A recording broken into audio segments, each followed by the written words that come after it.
This is Ben Givan representing GG Media, and I am here with the intrepid traveler, Paul London. He has been a WWE Cruiserweight champion. He's been a tag team champion everywhere from WWE to PWG to ICW, and he is my guest here tonight. Paul, how is it going? Oh, it's going good. You know, I'm not injured more than I thought I would be. I'm feeling all right. Starting to wind down. Thanks for having me. Thanks. So you are the intrepid traveler. You are one of the most traveled men in pro wrestling. You have been pretty much in every country, wrestled there at least once, maybe a handful of times. What is one of your favorite countries to wrestle in? I could tell you more of the countries that I've never been in than the ones that I have been in. So that's pretty, I guess that is pretty cool. I've never been to Russia. I've never been to Prague. But you want to know the cool countries. Boy, it's hard to pick an absolute favorite. I love Australia. I think it's a fun continent. Beautiful women, fun koalas, fun kangaroos. Although I don't recommend kangaroo meat. I love Holland. I love Germany. That's a really tough question to answer, man. That's really difficult. I am headed to the Galapagos in December for a vacation. So I'm going to just fast forward and say that will be the continent. That'll probably be my favorite. But for now, we'll go with, God, some nationality is going to hate me. They're going to be like, we thought you loved us in Peru. We thought you loved us in Portugal. You can cheap pop this, say Ireland.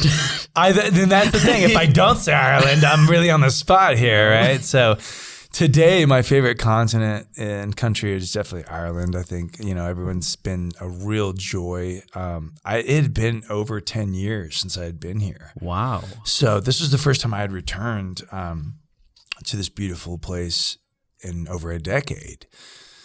And the last time I was here, I was having Guinness in some private bar connected to some weird building in downtown Dublin, maybe. I'm not really sure, but it was an experience. But I just remember everyone was so kind and very pleasant and welcoming and polite. And that reminds me a lot of being at home back in Austin. So I love Ireland. I really do. I'm not just saying that because I'm here, and I'm outnumbered. But I do have my bodyguard in the back. So that's the beauty of wrestling, man. It's just that you're gonna be able to travel and meet people from all these different cultures and all these backgrounds, and it really is impossible to just pick one because it's just I'm just been very fortunate. I've been extremely fortunate. I could probably tell you the countries that I don't like, but we won't do that. Okay, you don't want to shoot on all those countries. No. But like my mom's from Mexico, so I've spent a lot of time in Mexico, Canada, all of whatever countries that are connected to North America, but. We'll go with Ireland. Hooray, Ireland. Yeah. Mick Foley. Yeah, that's all right. right. So, Kendrick is Irish. Oh, really? I mean, Kendrick is an Irish name, you know what I mean? Yeah, so it is. Yeah, Kendrick. I actually never made the connection before. Yeah, Kendrick has a lot of Irish background. Cool. So, if I were to describe Paul London's wrestling style in one word, I would say creative. You are one of the most creative performers I've ever seen. And you've wrestled in a lot of promotions. Tell me, which promotion would you say has been the most generous and open and free to let your creativity grow? Without a doubt, the most creative collaborative company I've ever worked with was Lucha Underground. The downfall is that we don't get to work enough because we work in seasons and we have to wait to be greenlit by El Rey Network. And so there's a lot of red tape. To get the season up and going and all this stuff. But as far as, a performer and you take pride as kind of a performance artist, a creative artist, I think a lot of people use that term kind of loosely. Like, I'm an artist. But I would definitely Lucha Underground. Whereas my time at WWE, it was very restrictive and it was like, how can we make this dumber? Yeah. I've always looked to try and create fresh content because if my name's attached to it, I want to be proud of it. Yeah, definitely. And that's not to say that always happens that way, but Lucha Underground is just such a hybrid of different things, and it's so cinematic in the way that they present themselves. And I work backstage there as well. So that's been a nice muscle flex for me to be able to do that. It's just different for me to be able to help from a creative aspect. So without a doubt, Lucha Underground. Yeah, big props to Lucha Underground. A great show. It's fun. Overall. It's fun. I'm lucky. Yeah. So As well, in regards to your training, you were trained in Texas Wrestling Academy. You were trained by Dory Funk Jr. You've had a who's who of mentors, essentially. Yeah, I was really lucky. I started off with Ivan Putski, the Polish Power. He was the first person to really beat the crap out of me. And then from there, I was supposed to train with Shane Douglas, but he got hurt. And then I went out and I trained with Rudy Boy Gonzalez, who was Shawn Michaels' head trainer at Shawn's school, because Shawn was injured when he had his school. So Rudy Boy Gonzalez and a few of those other guys, Ken Johnson, Paul Diamond, Dusty Wolf. Oh. You can always learn from somebody, whether they're good or bad. Ideally, they've been there where you want to be. Ideally, they definitely know what they're talking about. And there was a piece of advice when I was coming up that I had ordered. I ordered this book because I grew up on wrestling magazines. I didn't grow up so much on wrestling TV. I grew up on wrestling magazines. And there was a book in the back of one of these magazines that I ordered. It was like Pro Wrestling Illustrated or The Wrestler. And it was called How to Be a Pro Wrestler. And in this book I ordered, it was $15, little paperback book that I still have. When it came to training, it was like, you know what? If they could not make a star out of themselves, what do you expect them to do with you? Yeah. And that just resonated with me so much. So I sought out people that I had heard of and people that I knew were legends or, had really walked the walk. And so, yeah, I mean, to name them off, Polish Power Ivan Putski, Dory Funk Jr., Terry Funk, Chris Daniels, Rudy Boy Gonzalez. The funny thing is that people thought I was a Shawn Michaels trainee, and it was just because of my association with Rudy Boy. Yeah, the Texas Wrestling. Yeah, and so everyone gets labeled with the Shawn Michaels thing. Years later, Shawn pulls me into his locker room and he's like, did I train you? And I thought, no, this is what happened. I did an interview, and he goes, okay, I would have remembered if I trained you. So that's the big misconception there. But you'll never learn it all. Just keep learning and asking questions from people that you respect and that have been there.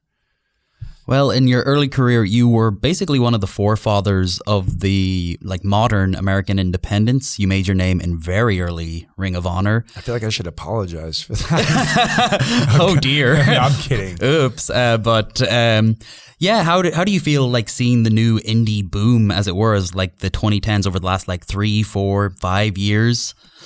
Can't say I'm a big fan of it. I mean, I don't really watch wrestling when I'm home just because that doesn't excite me as much as I want it to. Yeah, you don't want to bring your work home. I mean, yeah, but it's not even just that. I mean, the things that I look for in wrestling to entertain me are on a different level, I think, than what I get regularly fed by stuff that's on TV.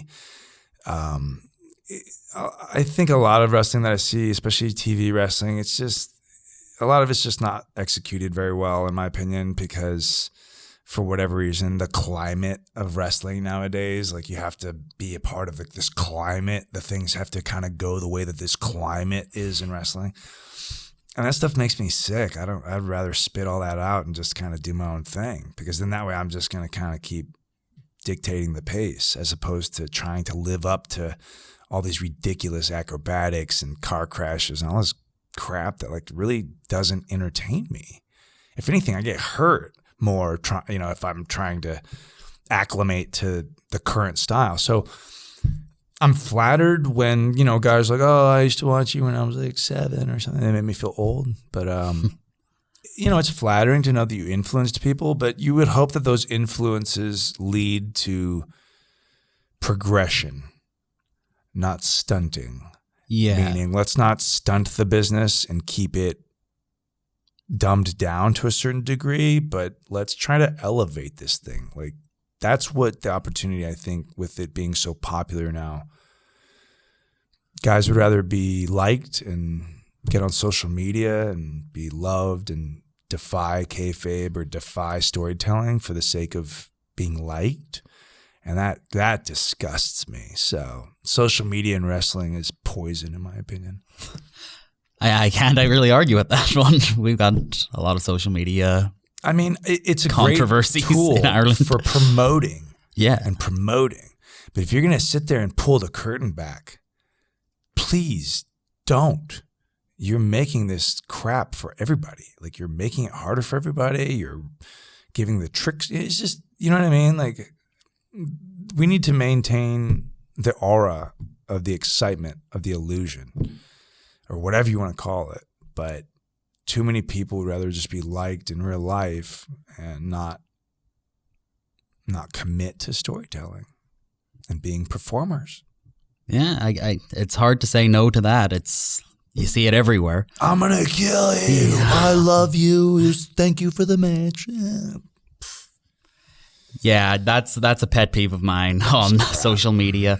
But I will round this off with just a nice little light general question. We're angry now. We're shooting.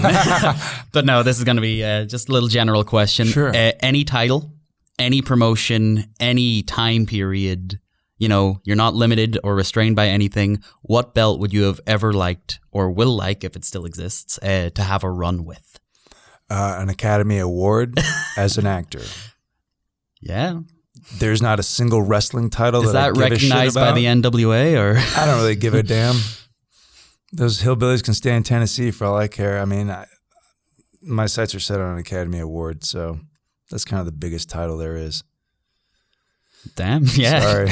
Aiming high, but you asked. Good luck. Yeah. Yeah, good luck. I mean, that's what people think. That's what they said to me when they thought I couldn't be in wrestling. Yeah, I look forward to like 3 years from now, where it's like the nominees like Michael Keaton and Paul London. Yeah, it may not be in that. It might be like, best extra. But they're adding new categories. You've always got a shot. Yeah, totally. Best. I don't know. It's I was an actor before I was a wrestler, so that's really my passion, is acting and obviously performing. But yeah, I mean that's really defying, all takes is just like nobody would ever expect that. So yeah, I would like that. I act for adulation, but like that's a pretty cool title, Academy Award, man, a little golden statue. Yeah, not only that, first ever pro wrestler to win an Academy Award. I mean, I don't think No Holds Barred won one. No Holds Barred should have. I think if had Roddy Piper been alive still, bless his heart, he was the best of the wrestler actors, in my opinion. Yeah, They Live. It's a classic. Terry Funk is also great in Roadhouse and, some of these other movies. But, The Rock's a blockbuster commodity. Yeah, but he's got a bit of a head start. But. Yeah, I mean, and Batista's right there, but I don't know that giant summer blockbuster movies are really like Academy material. So I'm not trying to get rich, man. I just want to make material and make stuff that like I'm proud of. Wherever it leads me, it leads me. Yeah, creative satisfaction. That's really what it's all about. If you're not happy with what you're doing, what are you doing? That is a good send off. All right, thank you very much, Paul. Pleasure, man. It is a pleasure to speak to you. You are a very fascinating, interesting man. Nothing, man. It's all smoke and mirrors. All smoke and mirrors. Well, this has been Ben Givan, representing GG Media. Very big thanks to the intrepid traveler, Paul London, signing off. Good journey.